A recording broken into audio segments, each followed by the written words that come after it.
नमस्कार, राज की बात में आपका स्वागत है। पाप को जितना भी छुपाने की कोशिश की जाए, लेकिन एक न एक दिन वो पकड़ा ही जाता है, कुकर्मों की सजा मिलती ही है। ऐसा ही अरविंद केजरीवाल के साथ हो रहा है। अरविंद केजरीवाल ने पूरी योजना बनाई कि शराब घोटाले में कहीं से भी उसका नाम ना आए। इसके लिए एक के बाद एक लेयर बनाया गया। साथ में यह भी किया गया कि अरविंद केजरीवाल केवल पॉलिटिकल लीडर के साथ मुलाकात करेंगे, बात करेंगे, ताकि यह अनुभव ना हो सके कि इन्होंने किसी बिजनेसमैन के साथ या फिर शराब माफिया के साथ या फिर मिडिल मैन के साथ कोई मुलाकात की, कोई बातचीत की। लेकिन अरविंद केजरीवाल ने जो योजना बनाई थी, राजनेताओं के साथ मुलाकात, जैसे के कविता के साथ उनकी मुलाकात हुई, केसीआर के साथ कई बार मुलाकात हुई, लेकिन हर बार यह दिखाने की कोशिश की गई कि यह तो एक राजनीति है, राजनीतिक मामले में दोनों की मुलाकात हुई है आगे के पॉलिटिक्स को डिस्कस करने के लिए। लेकिन इसके पीछे एक बड़ा कारण भी था, क्योंकि साउथ ग्रुप में के कविता की अहम भूमिका शराब घोटाले में है। इसी के साथ उन्होंने मुलाकात जो की वो श्रीनिवासालू रेड्डी यानी कि वाईएसआरसीपी के सांसद से मुलाकात की, बातचीत की कि आप कैसे दिल्ली में शराब कारोबार में इन्वेस्ट करके पैसा कमा सकते हैं और हमें पैसा दे सकते हैं। लेकिन वो भी चूंकि वाईआरसीपी के सांसद हैं, तो इसलिए ये मुलाकातें राजनीतिक रही और ऐसा अनुभव किया गया कि ये तो राजनीति के लिए इन पार्टियों के नेताओं के साथ मुलाकात कर रहे हैं। आंध्र प्रदेश हो या तेलंगाना हो, हर जगह जो आम आदमी पार्टी के विस्तार की कोशिश की जा रही है, उसी के साथ ये अरविंद केजरीवाल चूंकि आम आदमी पार्टी के कन्वेनर हैं, आम आदमी पार्टी के चीफ हैं, इसीलिए वो इन लोगों के साथ बातचीत करके, मुलाकात करके अपनी पार्टी का प्रसार कर रहे हैं। दूसरी तरफ उन्होंने एक लेयर और बनाया राजनीति से अलग, यानी कि शराब घोटाले में उन्होंने दूसरा लेयर जो बनाया वो पैसे को लेकर था, यानी हवाला कारोबार, कैश में कारोबार होगा और उसमें मनीष सिसोदिया के साथ विजय नायर के साथ दिनेश अरोड़ा, समीर महेंद्रू और उसके बीच में एक और व्यक्ति अर्जुन पांडे, मनोज राय जैसे लोग। यानी कि उन्होंने कई लेयर बनाया जिससे सीबीआई और ईडी को इस मामले की तहकीकात करने में अरविंद केजरीवाल तक पहुंचते पहुंचते लंबा समय लग जाए। तब तक लोग शराब घोटाले को भूल जाएं और यह भी भूल जाएं कि कैसे अरविंद केजरीवाल ने 100 करोड़ रुपया से ज्यादा शराब माफियाओं से वसूले और उसको खर्च भी किया और इन्वेस्ट भी किया। हालांकि अभी भी यह जानकारी पूरी तरीके से नहीं मिल रही है कि यह जो हवाला कारोबार के तहत पैसे की लेन देन हुई, उसमें अरविंद केजरीवाल या मनीष सिसोदिया, इन लोगों ने उस पैसे को विदेशों में कैसे पहुंचाया और किसके माध्यम से पहुंचाया, जिसकी जांच अब सीबीआई और ईडी दोनों कर रही है। लेकिन इस बीच जो 5 ऐसे अहम गवाह सामने आए हैं,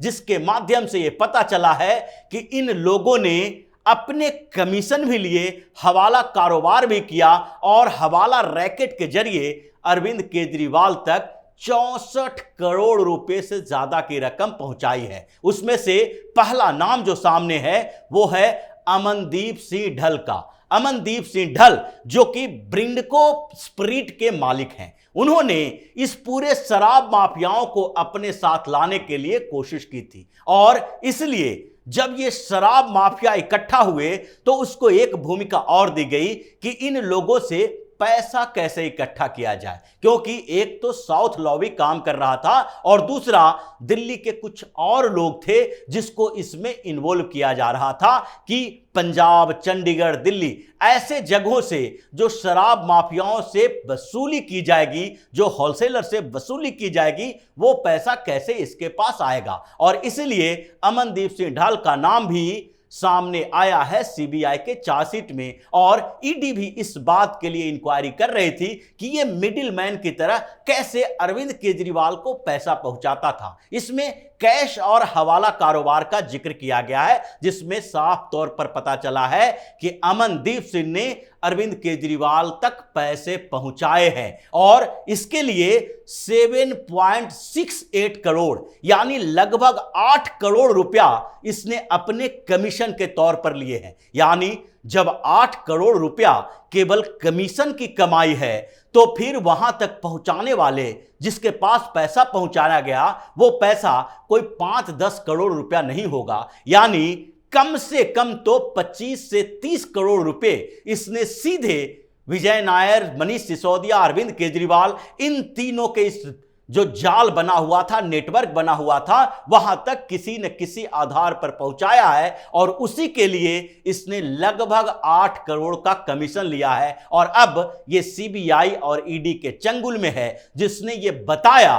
कि कैसे हवाला से ऑपरेट होता था, पैसे का लेन देन होता था। इसलिए अब अरविंद केजरीवाल सीधे फंसे हुए हैं, जिसके पास अब फिर से समन जाएगा और जब पूछताछ होगी तो अमनदीप सिंह का नाम लिया जाएगा, सामने में उसके बयान से अरविंद केजरीवाल का बयान मिलाया जाएगा। दूसरा शख्स जो है वो है अर्जुन पांडे। अर्जुन पांडे भी एक मिडिलमैन था और वो पैसे की लेन देन करता था, पैसा पहुंचाने का काम करता था। ये मिडिलमैन कुरियर का भी काम करता रहा। अर्जुन पांडे का भी नाम सीबीआई की चार्जशीट में है, ईडी भी इंक्वायरी कर रही है और इसने जो खुलासे हुए हैं अर्जुन पांडे के बारे में, वो खुलासे दिनेश अरोड़ा के माध्यम से हुए, क्योंकि दिनेश अरोड़ा ने सरकारी गवाह बनना मंजूर कर लिया था और दिनेश अरोड़ा भी एक मिडिलमैन की भूमिका निभा रहा था। लेकिन एक मिडिलमैन दूसरे मिडिलमैन के साथ खड़ा था, क्योंकि अर्जुन पांडे सीधे विजय नायर, मनीष सिसोदिया को पैसा पहुंचाता था और विजय नायर से मनीष सिसोदिया और अरविंद केजरीवाल इन दोनों जगह पर जो पैसे पहुंचते थे और जो पैसे दो तरीके से पहुंचाए जाते थे। एक पैसे जो खर्च करने के लिए, आम आदमी पार्टी के कामों में, प्रचारों में, पैसे बांटने के लिए, लोगों से वोट खरीदने के लिए, वो पैसों का हिसाब अलग होता था। दूसरा जो तरीका था कि इन लोगों के लिए अलग से व्यवस्था कैसे होगी, जो बार बार आम आदमी पार्टी के लोग बता रहे हैं कि मनीष सिसोदिया के घर में जब छापेमारी हुई तो क्या मिला, कहीं कोई अकाउंट नहीं मिला, कहीं कोई पैसा नहीं मिला। लेकिन ये पैसा मिले भी कैसे, ये अकाउंट मिले भी कैसे, दस्तावेज मिले भी कैसे, क्योंकि ये तो सारा का सारा मामला हवाला के जरिए ऑपरेट किया जा रहा था और ये पैसे जो अभी विदेशों में गए हैं उसके लिए भी ईडी इंक्वायरी कर रही है। अर्जुन पांडे के बारे में भी ये पता चला है कि 2 से 4 करोड़ के बीच केवल इसने कमीशन खाया, यानी समीर महेंद्रू के, दिनेश अरोड़ा के, इन लोगों के साथ जो इसके कांटेक्ट थे और जो शराब माफियाओं से पैसे इकट्ठा करके ये आगे पहुंचाता था, उसके लिए 2 से 4 करोड़ रुपए इसने वसूले थे। और इसी में एक और नाम है मनोज राय का भी। मनोज राय भी एक मिडिलमैन की तरह काम कर रहा था और वो भी एक शराब कंपनी के कर्मचारी के तौर पर कई महीनों तक काम किया। उसके साथ ही उसे कुरियर की तरह उपयोग किया गया। जिस तरीके से कोयला और दूसरे जो ट्रांसपोर्टेशन के जो घोटाले झारखंड में हुए हैं, उसमें जो कुरियर बॉय की तरह उपयोग किया जाता था, जिसने बाद में गवाही दी कि वो करोड़ करोड़ रुपया बैग में भरकर एक जगह से दूसरे जगह ले जाता था, उसी तरीके से ये लोग भी कुरियर की तरह काम करते थे, जो पैसे की हेराफेरी, पैसा ले जाना और किसी ऑपरेटर को देना, जहां से वो हवाला के जरिए कहां जाना है इसकी जानकारी अभी पूरी नहीं मिल पाई है। इसमें 3 के अलावा और भी नाम हैं, जिसमें समीर महेंद्रू का भी नाम है, क्योंकि समीर महेंद्रू इंडो स्पिरिट का मालिक, इसने जो बड़ी भूमिका निभाई है वो के कविता से भी जुड़ा हुआ है। क्योंकि सीबीआई और ईडी ने यह साफ तौर पर लिखा है कि समीर महेंद्रू 2 बार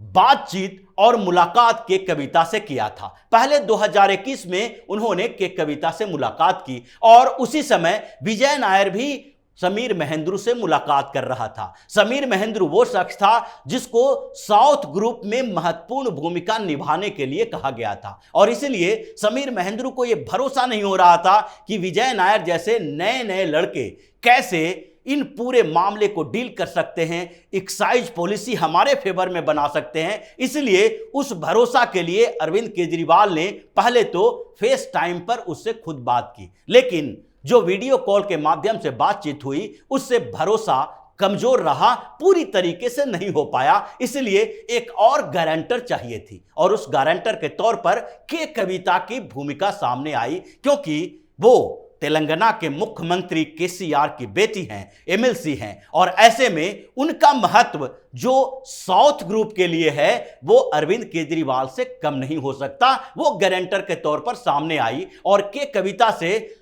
2021 में पहली बार बातचीत समेन महेंद्रू की हुई। उसके बाद 2022 में दोनों के कविता के घर पर मुलाकात भी हुई। यह सारा का सारा रिकॉर्ड है और इसमें एक एक डेट, तारीख और इन लोगों ने कितने देर तक बातचीत की और मुलाकात की, उन सब का जिक्र है। इसके बाद यह भी पता चला है कि समीर महेंद्रू भी पैसा इकट्ठा कर इन लोगों को देता था। यानी समीर महेंद्रू ने केवल इंडोस्प्रेट के लिए सिर्फ और सिर्फ फेवर की जरूरत नहीं महसूस की, बल्कि इसे उस बात के लिए भी तैयार किया गया कि आप दूसरे साउथ ग्रुप के जो मेंबर हैं उनको फैसिलिटेट करें, कुछ माफियाओं से पैसे इकट्ठा करें और उन लोगों को दें। उसके साथ ही एक और नाम है बुच्ची बाबू गोरांटा का। ये जो बुच्ची बाबू हैं वो चार्टर अकाउंटेंट होने के साथ साथ इनका जो कंसल्टेंसी फॉर्म है उस फॉर्म में सबसे महत्वपूर्ण भूमिका के कविता की रही है। ये के कविता के ब्लैक मनी को व्हाइट मनी करने का कारोबार भी करते रहे। ये सीबीआई और ईडी के गिरफ्त में भी है और बुच्ची बाबू के जो बयान हैं उससे साफ साबित होता है कि के कविता और अरविंद केजरीवाल, ये दोनों का जो नेक्सस था, दोनों की मुलाकातें थी और उसमें कहीं ना कहीं केसीआर भी एक मैसेंजर की तरह उपयोग किए जाते थे जब वो दिल्ली आते रहे। तो ये जो बाप और बेटी के बीच का नेक्सस अरविंद केजरीवाल के साथ चलता रहा, उसमें बुच्ची बाबू की महत्वपूर्ण भूमिका थी, क्योंकि वो इन लोगों के ब्लैक मनी को व्हाइट मनी में तब्दील करने के लिए इन साउथ ग्रुप के दूसरे शराब माफियाओं के साथ मुलाकात करता रहा। और इसलिए इन सारे लोगों ने मिलकर जो कॉन्स्पिरेसी की, लगभग 64 करोड़ से ज्यादा केजरीवाल तक जो पहुंचाया। उसके अलावा जो दो और पैसे की बात की जा रही है कि 100 करोड़ से ज्यादा की रकम आम आदमी पार्टी में और अरविंद केजरीवाल के पास जो पहुंचा है, उन पर तो जांच हो ही रही है। लेकिन इन 5 गवाहों ने जो बात कही है उससे यह साफ तौर पर दिखाई पड़ रहा है कि अरविंद केजरीवाल के पास पैसा पहुंचा है और अब जो पूछताछ अरविंद केजरीवाल से होगी, पहले के जो 56 सवालों के जवाब हैं उनका तो मिलान किया ही जा रहा है, लेकिन फिर से समन भेजने की तैयारी की जा रही है। और इस बार अरविंद केजरीवाल जो जितने शातिराना तरीके से इन लेयर को बना कर शराब घोटाले से अपने आप को दूर रखा था, वो दूरी घट रही है। और इस बार के जो समन हैं, जो पूछताछ होगी, उसके बाद अरविंद केजरीवाल की गिरफ्तारी के प्लान भी बन रहे हैं कि इसे कस्टडी में लिया जाए। और तभी जिस तरीके से मनीष सिसोदिया लंबे समय तक चुप्पी साधे रहने के बावजूद कोई सबूत नहीं दे पा रहा था, अब इसको कस्टडी में लेकर ही यह बताया जा सकता है कि अरविंद केजरीवाल इस पूरे घोटाले का मास्टरमाइंड था। तो इसी तरह की खबरों के साथ फिर से हाजिर होंगे। तब तक के लिए बने रहिए हमारे साथ और देते रहिए हमें सहयोग, ताकि इसी तरह की खबर हम आपके लिए लाते रहें। धन्यवाद।